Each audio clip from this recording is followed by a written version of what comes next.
I'm Dana Han-Klein here with Jessica Gao. I would love to know about because I'm going to guess people may not have listened to Wedding Wongs. If you could tell me about your background, like how you became a writer. Did you go to school for it? God, no. I had a very unconventional road to becoming a screenwriter because I didn't think I wanted to do anything in entertainment. The closest was I was really into comics, comic books, and I worked at a comic book store as my first job in high school, and when I started college, I organized comic book conventions at my college. So I'm sure at some point I thought to myself I would eventually work in comics. And I went to school for fine arts. That was really the only thing, like drawing was really the only thing I was kind of more or less interested in. So that was the only major that had any interest to me. And weirdly, my Asian parents were okay with it. I know it's so weird because they're pretty traditional, but in this one instance, they were just very fun. Like my dad I feel like he was just kind of very hands off about everything. Mm-hmm. And my mom really encouraged art. And I don't know what that's all about. And, but I appreciated it. Yeah. And, I really, they were very free range parents compared to most Asian parents. Sure. And so I was a fine arts major at UCLA. And then 2 quarters in, I was like, oh, I hate this. This is terrible.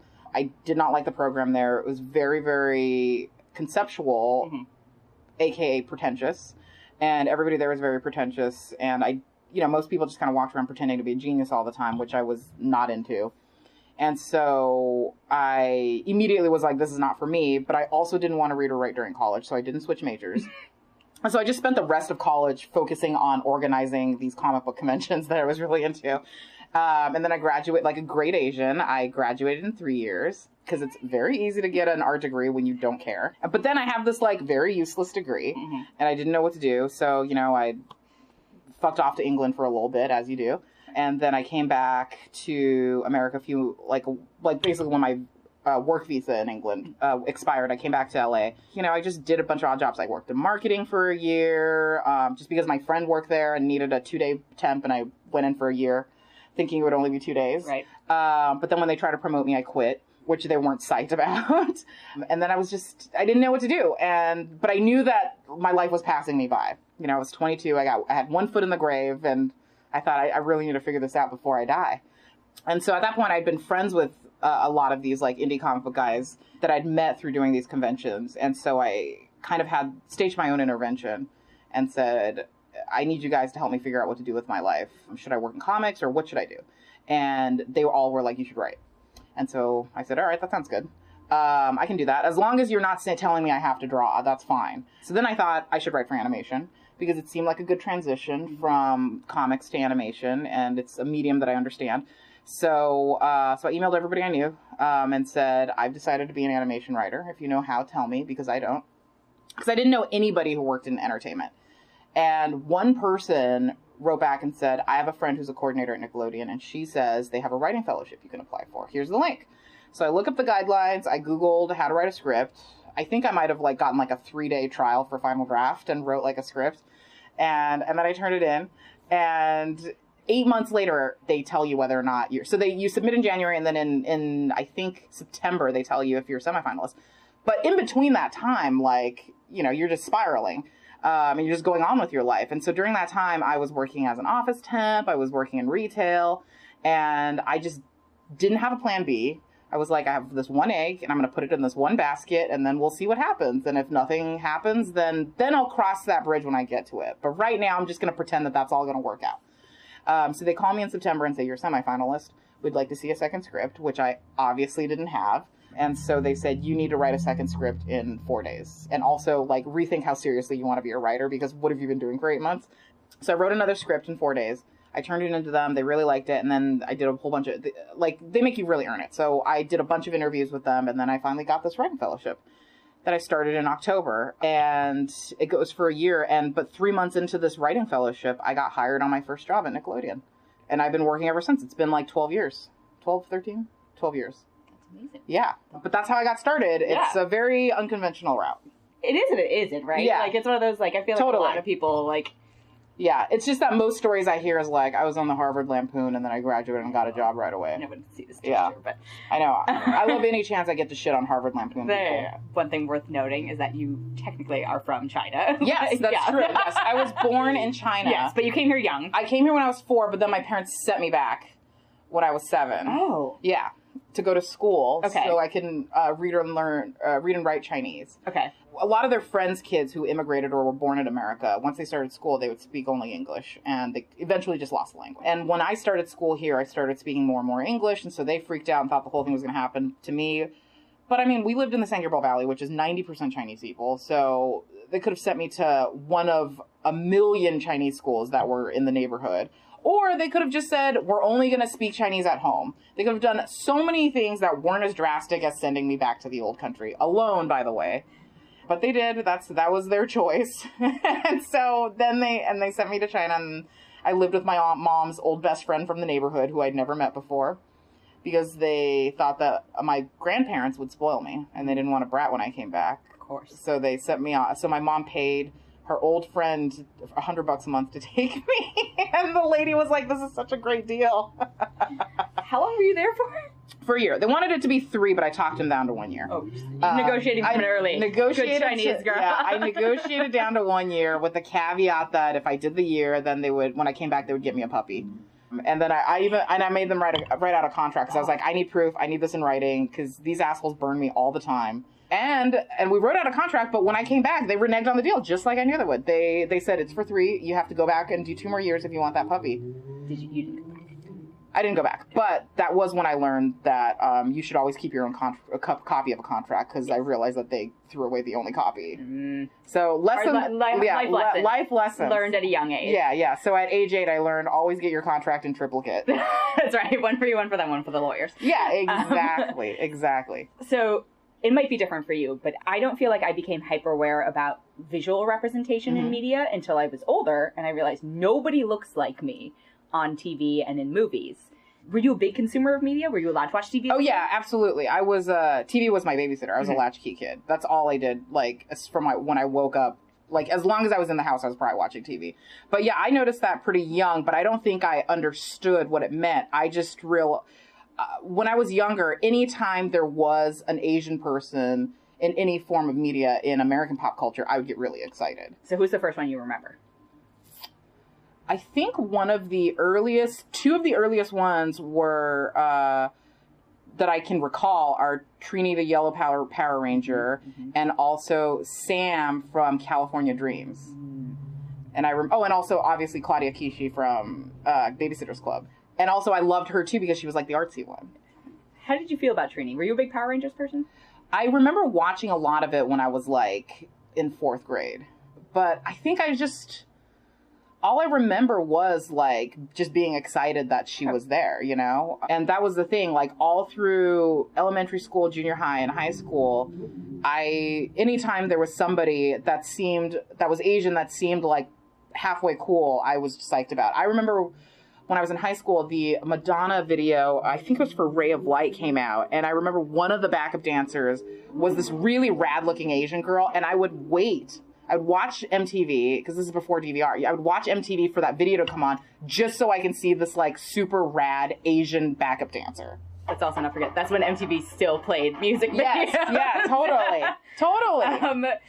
Okay, so do you find that you're hyper aware about that now? Because I find that, again, the older I get, the more aggressively hyper aware I am, especially because it's a part of the conversation now, and I can't watch anything anymore without being like, is there an Asian person? I went through a roller coaster because when I was in my early 20s and mid 20s, when I first started out, I was very anti-Asian things, because I had this horrible attitude where I thought, okay, like white guy comedy is the legitimate comedy, and I know I don't want to be pigeonholed as an Asian writer, as an Asian female writer, and I really bristled against any time somebody would bring something to me that was clearly because I was Asian and it was just an Asian thing, especially if it was like, this is an Asian female thing. And because I wanted to feel like I was legitimate on my own merits, And to me, at the time, that meant, oh, if I'm allowed to do white guy comedy, write comedy about white guys for white guys, that's how I know I'm legitimate. Like, that's the pinnacle of comedy writing. And, you know, like, when I look back on having that attitude, it really bums me out. Like, it makes me ashamed that I feel that way, but it also makes me sad that we live in a society that makes somebody like me feel that way, you know? And especially since I'm somebody who grew up in a very heavily Asian populated place, so I can't imagine what it must be like to grow up Asian American in a place where you're like one of one. And, you know, that really, really bums me out. But at the time, I was so anti, like, being put in the Asian box. And as I got older and as I got more experience, it really, really mattered more. Like, representation mattered so much more to me. And now I'm at a point where I'm like, no, those are the stories I want to tell. Those are the stories I want to see. The white guys have gotten to tell their story for the entire history of pop culture in America. And I want something that I can relate to specifically for me. You know, I want things that are for me. I want things that I can say, like, I get that, you know, and you may not get it, but I get it. And that was for me. And I love that.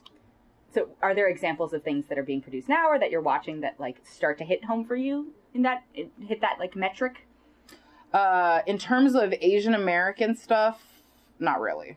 That's the sad part. I mean, the stuff that really hits home the most are just like funny YouTube videos that people make, you know, but there's nothing in traditional television really that strike the chord that I want it to strike, you know, like I want to watch like what Atlanta is to Black people. Like I want that for Asian people to experience, like watching a show. 'Cause when I watch Atlanta, it's so well done and it's so good, but there are so many things where I'm like, this is so culturally specific that I don't understand or that is not for me, but I love that, you know? It's like being able to be a guest in a world that I normally would never inhabit.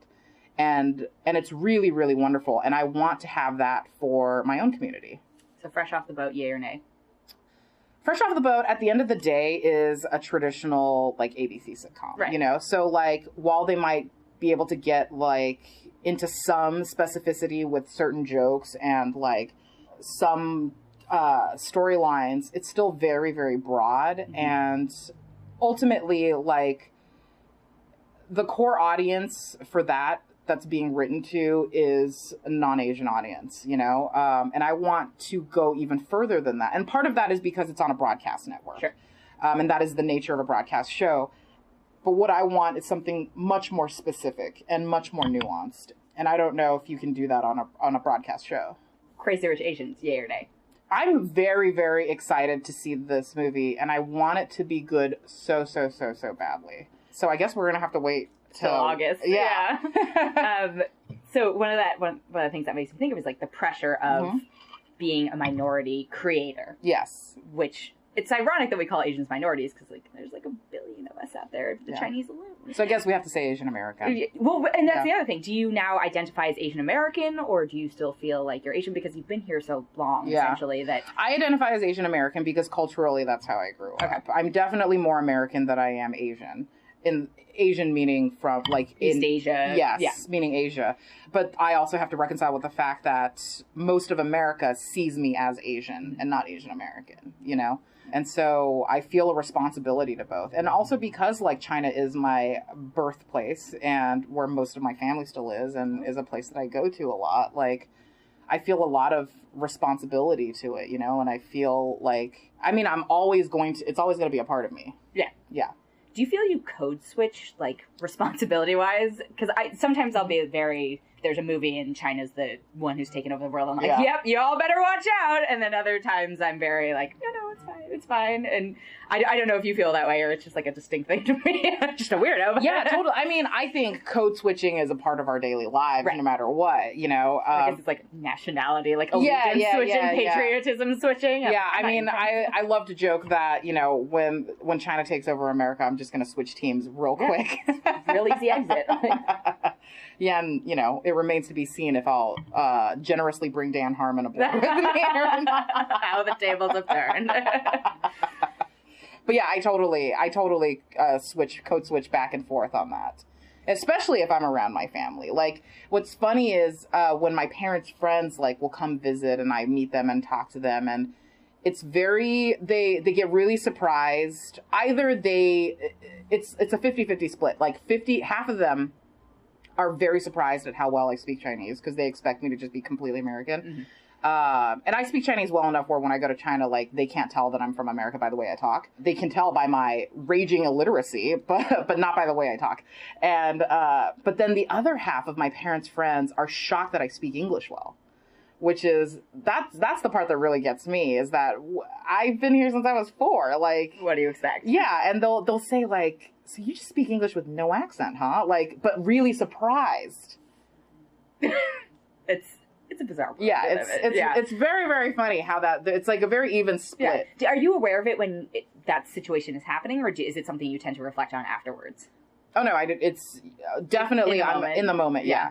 Yeah, I'm just trying to figure out, like, am I a weirdo, or is this something like a shared experience? I have so many questions. But I also think it's because it happens so often. It's like old hat to me now. Yes, you know? Yeah. Okay. So speaking of Dan Harmon and Writing Wongs, yes. So now not only are you kind of behind the page, but now you've kind of taken a stance into being more vocal about kind of the issues we're facing. See, I'm appropriating we because I'm like, it's 50%. How has that kind of changed your perception of representation and diversity? Like, what are the kind of triumphs you've noticed from it? What are the frustrations? Talking with Dan really shows me a lot of the way well-meaning white people, how the logic train kind of runs, because it runs on a track that I'm unfamiliar with, you know?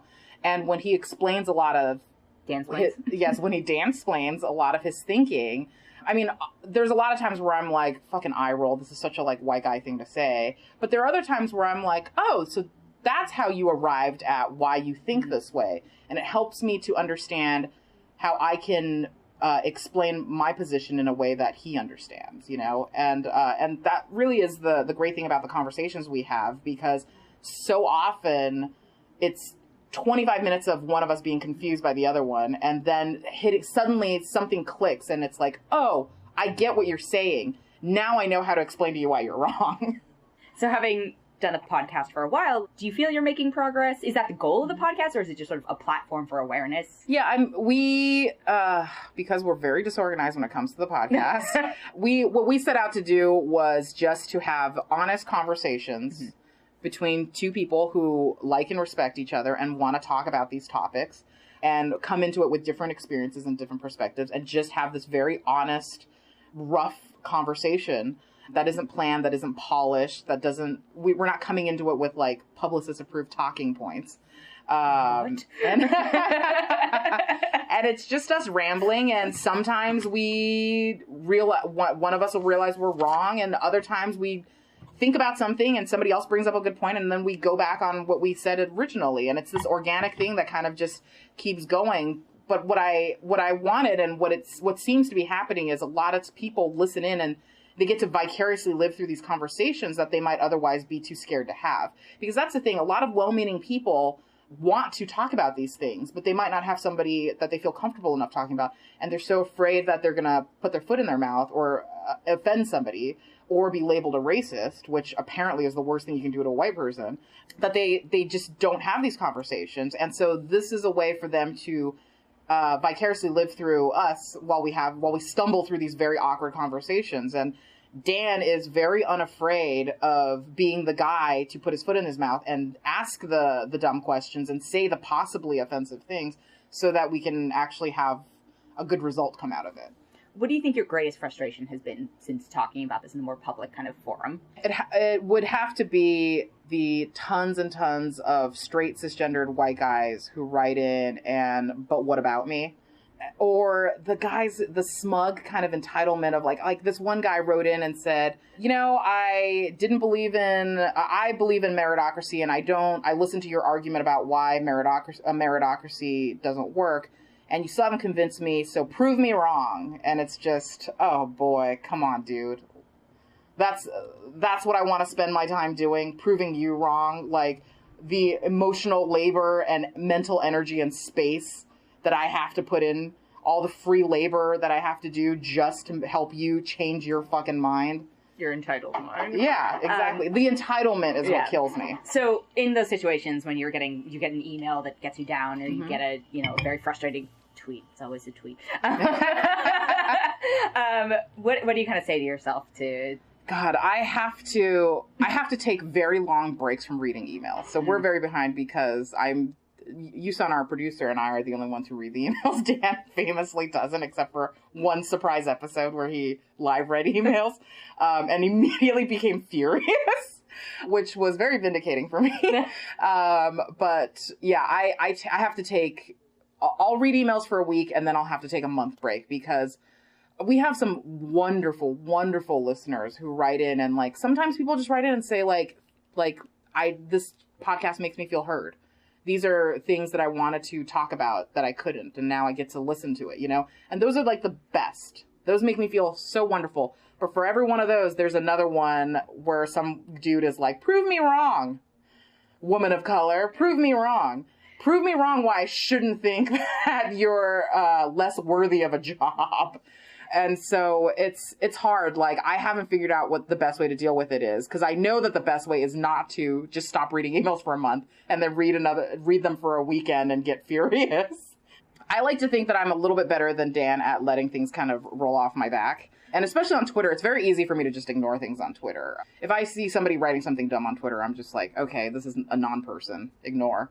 And same with emails. Like, I like to try to respond to people who I thought put in a good effort of writing a thought. Even if they disagree with me, if they wrote in a thoughtful, respectful email, I want to respond. But I spend so much energy, like, trying to compose something good or wanting to do that it takes up way too much time. And then I became so overwhelmed because I was months and months behind on responding to emails that I finally just gave up and thought, like, okay, there's no systematic way I can do this. I have to just let myself off the hook.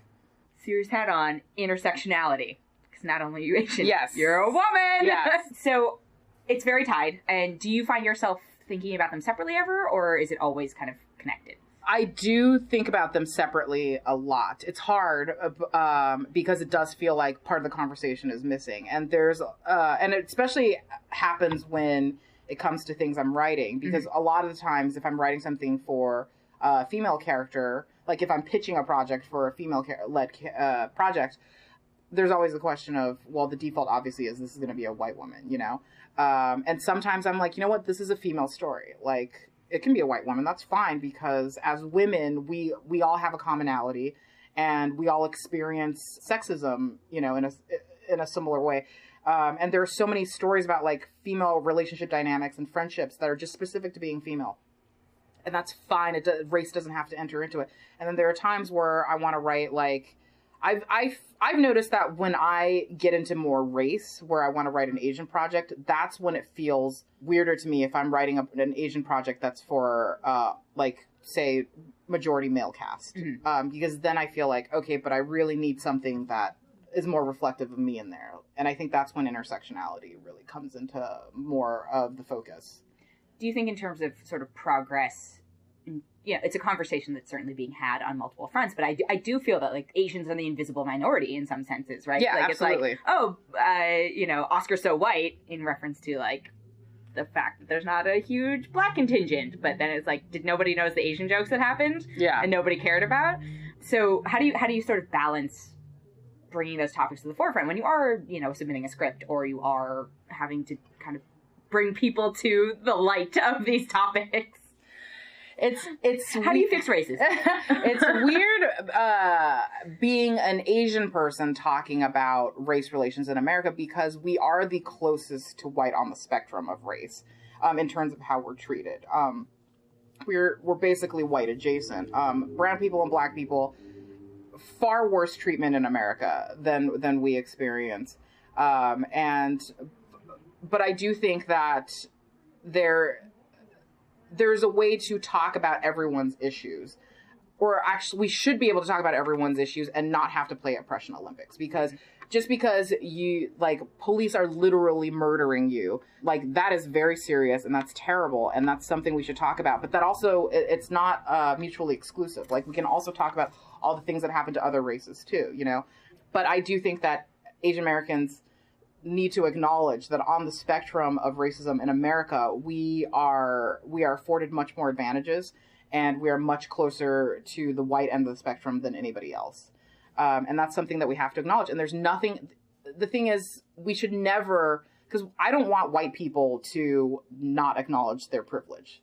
That's all I want, is for white people to acknowledge their privilege. But that also means that Asian Americans have to acknowledge their privilege too, and the amount of privilege we have. Just the same as like straight people have to acknowledge the privilege that we have, et cetera. Cisgender people, et cetera. Like everyone, most people experience some form of privilege. And just because you acknowledge privilege in one aspect doesn't mean that you don't get to discuss the disadvantages you have in another respect. Just acknowledge it, you know? Would you say that's the first step in terms of kind of not solving racism, but like the first step that people should be taking is acknowledging privilege? Yes. I think that if you want to be an empathetic person, you have to acknowledge whatever privilege you have. And also understand that you're not losing anything by acknowledging your privilege. You are gaining nothing but knowledge and awareness and probably some respect for doing it. You're not losing anything about yourselves. You're not losing the story of your struggle. You're not losing your accomplishments. You're not losing your identity by acknowledging that you have privilege. So in a professional setting, let's say you're in a writer's room and a conflict involving this comes up, or privilege, or, you know, a story's being taken in a direction where you're actually like, hey, actually, that's a problem. How have you found, like, what effective methods, are there effective methods to dealing with that in a possibly gender imbalanced and race imbalanced writer's room? Because most of them are. Yes. The most effective method that I found is that when a bad joke or story is being pitched, Brittany Nichols, who was a guest on our podcast and is a fantastic writer that I've worked with before, her advice was first let it ride and see how far it goes. Because in a writer's room, most pitches will eventually peter out. And you know, you got to pick your battles. So her first bit of advice was to just write it out and see how far it goes. And if it feels like, oh, this is really going to make it in, then you need to jump into action. And once that point happens, I found that the most effective way to do it is to really just beat it. You have to just pitch something better. And once you pitch something better, if everybody gloms onto that idea, that's the better idea is going to get used, and that shitty, dumb joke is going to fall by the wayside. It's very unfair, though, this method, because it means that all the disadvantaged people, the people who are in the minority here, they have to do twice the work, because they have to focus on doing their job and being funny and writing a story and being a good writer. But B, they also have to navigate all of this. They have to be the PC police. They have to identify these things that are terrible, these problematic things that are being pitched. And they have to devote a certain percentage of their brain to figuring out, like, how is this worth dealing with? Is this a battle that I'm choosing to have? And now that I've decided that it is, I have to beat it. Whereas nobody else has that responsibility. Everybody else in that room can just sit back and be like, I don't care if this dumb, stupid, racist joke goes in. But you, as a person who is protective of your community and other minority communities, have to then put in the extra work to come up with something better. But that really is the best way, because the problem with being the person who is always pointing out problematic things is that they will label you a wet blanket, the PC police, etc., an SJW. And the first time you point out something that's problematic, they appreciate it. The second time you do it, then you're a wet blanket. And the third time you do it, they're like, I'm never hiring somebody like this again in my room. And that's what you don't want, because if you become that person, you then help them perpetuate their idea of what it is like to have somebody who's not like them in the room. Then they think, oh, well, it's being a joke killer. A joke killer is now in my room, and now I can't be, you know, the hack that I want to be. I can't be comfortable being the fucking hack that I am. And so it's unfair, but that is the best method. Yeah, it makes me frustrated, like the mantle of responsibility, right? Like anytime you see like a female director and you're like, please succeed, because if you don't, we're all fucked. Yeah. Like, Kathy, and please do well. and that's the thing. Kathy, like, that's the unfair pressure that something like Fresh Off the Boat has, is that it can't just succeed. It can't just rise and fall on its own merits as an ABC sitcom. It has the pressure of being the first Asian American sitcom on TV in 20 years. And Margaret. Yeah, and it like, that's so much pressure. Right. Already, like, having any show on the air is so much pressure. You live and die by ratings and critical reviews. But to also have the pressures of an entire group of people all writing on you, and the future of whether or not that group of people will ever get another show on TV again.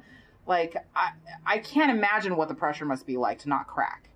Without like a specific, I'm not trying to call anyone out, but Sure. Is there an example of a time where you wish you'd spoken up about something that you wish you'd said, like, actually, you know what? Like, this is hack and racist or sexist. Yeah, early in my career, there were so many times where, but I think I was also having this internal struggle of not wanting to be the wet blanket, and also not wanting to be the Asian writer. You know, so I think that was also a part of it. But there were a lot of times, especially early on in my career, where I know that I was assigned, like, where I was given a script or assigned a certain story because they just needed an Asian person's name on that story, you know? Yeah. And I wish I hadn't taken it, you know? And I wish I'd just been like, no thanks, hard pass. But at the time I was just starting out. I wanted to take any work that I could. And I was willing to do anything to get scripts. I think that if I could go back in time, I would tell myself not to do it. But not that it was so detrimental, but it does make me feel bad. Is there advice you'd give to someone who's earlier on in their career about, because again, it is hard. It's like, okay, well, a job's a job. Yeah. But is there... Yeah, and here's the thing, too, is that there are a lot of badly written racist characters on TV, and I never fault the actor for taking that job. I would never get upset at an Asian actor for taking a job like that, because there are already so few roles for Asian American actors that they gotta eat, they gotta build a career, and the way that they can get to a point where they can start demanding better roles is if they take these, like, shitty fucking roles and build a name for themselves. And then people like Max Landis can't use the A-list argument for why there's whitewashing in movies. So I never fault the actor for an Asian American actor for taking a shitty role, because what do they have left to pick from? They have nothing to choose from, and they have to take these roles. And so I get mad at the network executives who greenlight shows by the same hacky, shitty fucking writers year after year who can't keep a show on TV. And I'm mad at the fucking showrunners and writers who keep creating these shitty characters, who keep writing hacky-ass jokes for these dumb, antiquated characters, and won't get with the times and modernize. You can choose not to answer this question. Is there an example of a show or movie out now that you were like, this is the epitome of what's wrong with representation? Oh, man. I'm sure I could probably come up with a mile-long list, but it's like, who do I want to call out? I mean, the first thing that comes to mind is really, like, how The Simpsons had handled the Apu thing. So terrible. I mean, there's a million think pieces out there, and we covered it on our podcast, so I won't get into it now, but just so horribly mishandled. Such an entitled, defensive, shitty response.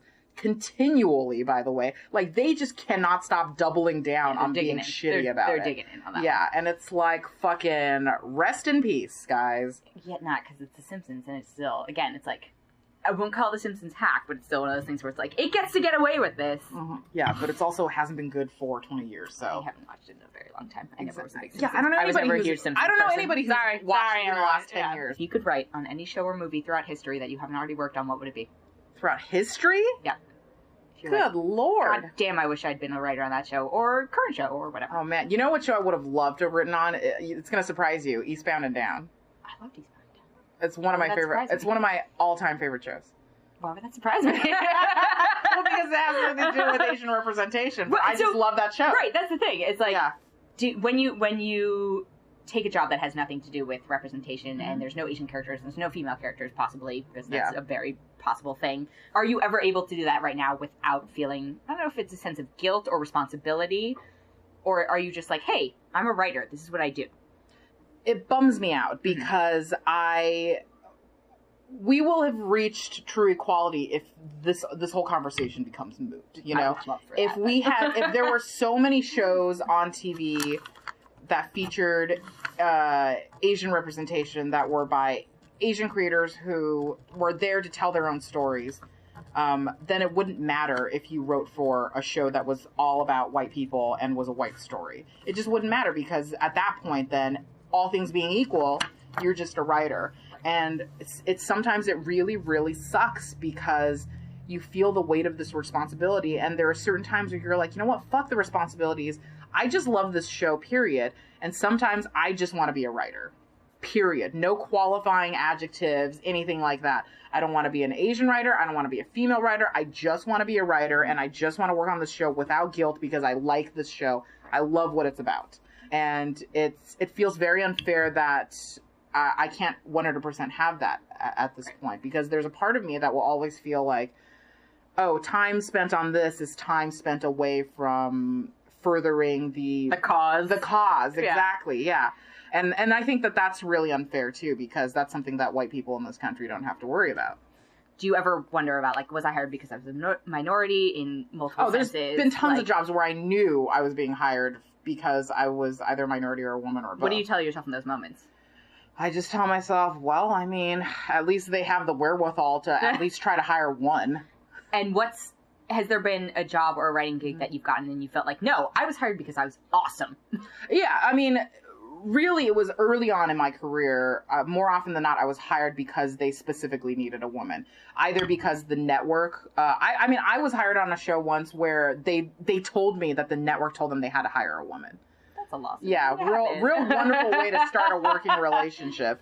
That happened a lot more early on in my career, whereas now, I mean, I think I do still get a lot of projects where it's definitely female-centric. Mm-hmm. But now I actually kind of appreciate it, because now I want to, if there's a female-centric project, like, obviously I want to be a part of it, you know? I don't want them to hire some white guy to tell the story of, like, a woman or even an Asian American woman. Yeah. You know, dare I dream it. If that's a project that's going to happen, like, I want to be a part of it if it means that prevents them from then hiring yet another white guy that they've worked with 50 times to write something from a perspective that he has no idea of. These are broader questions. What inspires you? Oh, man. My cat, Admiral Whiskers. Okay, yes. My son, Admiral Whiskers has inspired me as of today. He's the greatest cat in the world. I don't think my life was complete until I saw those photos. Yeah, I think that that's true. I 100% believe that that's true. Okay. I don't know. How do people answer that? I don't know. It's just what I like and what I think is funny and what makes me happy. I think what makes me happy is just being able to have a job where most of the time I get to make my own hours, which means sleeping until noon. And just trying to make people laugh is really great. And if you can make people laugh while learning something about a perspective that they hadn't thought about, or if you can make people laugh really, really hard because it was something that is so true to them that hadn't been pointed out to them before, it's really a wonderful feeling. What frustrates you? Oh, God, what doesn't? You got another 3 hours? I do. Do you? I mean, you can listen to Whiting Wongs, and I think there's a string of 10 straight episodes where I was just incredibly angry and spouting off venom. But hacks, entitlements, I mean, everything that we talk about here, just people not acknowledging their privilege and, I don't know, just a fundamental lack of empathy really, really pisses me off. What's a guilty pleasure of yours? Terrible reality shows. Such as? Love and Hip Hop. Okay. I watched the entire franchise. Black Ink Crew. Southern Charm. Yeah. I love watching. Oh, Jersey Shore Reunion is like, I'm so into it right now. Ronnie's like the worst. Are you caught up? Yes, I Ronnie's am. the worst person in the world. Tangent. Yeah, I love watching terrible reality shows. I think a big part of it is because I truly can turn my brain off. Whereas when I'm watching like a scripted show, there's always a part of me that's running through the script. Mm-hmm. And especially if I'm watching comedies, I'm like dissecting it. I'm dissecting the jokes and the structure. And like, if it's a bad show, then I'm like, oh, this is how we would fix it, you know? And it's hard to turn that part of your brain off. But when you're watching a reality show, you really can just veg out. What's one thing you wish you had more time for? Watching more. Consuming more media. Consuming more media. Okay. All right. I kind of already asked this, or you might have addressed this, but if you could go back 10 years and give yourself one piece of advice, what would it be? It would be to not feel pressure to be like the white guy writer, because your perspective as a woman and as a person of color is unique and is something that the 10 other guys who are exactly the same in the room don't have. And that's actually what makes you an expert in something that they're not. So don't try to hide that. That's really your superpower. And you can never, no matter how hard you try, you're just going to be a shallow, like, simulacrum of a white guy writer. You're never going to be a white guy writer, but you are an Asian woman writer, and you should embrace what that means. How do you define success now versus maybe earlier on in your life or career? I guess early on, as I said before, I thought, I guess it wasn't success, but so much as feeling legitimate. I thought that I would be legitimate if it meant that I was working on a project that was white guy comedy. I guess success is really just having the freedom to do projects that you want, which probably implies that you have enough money where you have the freedom to do that. So I guess success is power. Success is living like a white straight guy. Like, yeah, totally. That's fucked up. In the next 5 years, what's one big thing you hope to accomplish, personally or professionally? Professionally, my own show, and I guess have a produced movie, and then eventually become Shonda Rhimes. Yeah, and then personally, I don't know, figure out some way to make my cat live forever. Cloning. Barbara Streisand did. No, that's not the same. I want this guy. Oh, okay. Yeah. If I could pay $10,000 a year to prolong his life, I would pay it. I would pay it for the rest of my life. I respect that. And I would do whatever it took to be able to afford to do that. What's up for you next? I'm developing some stuff in TV, and I'm working on something in features too. Ooh. Yeah, but nothing that can be announced. Well, thank you so much. Worth announcing. Oh, yeah, it's a secret. It's a secret. Well, thank you so much for your time. Thank you for having me.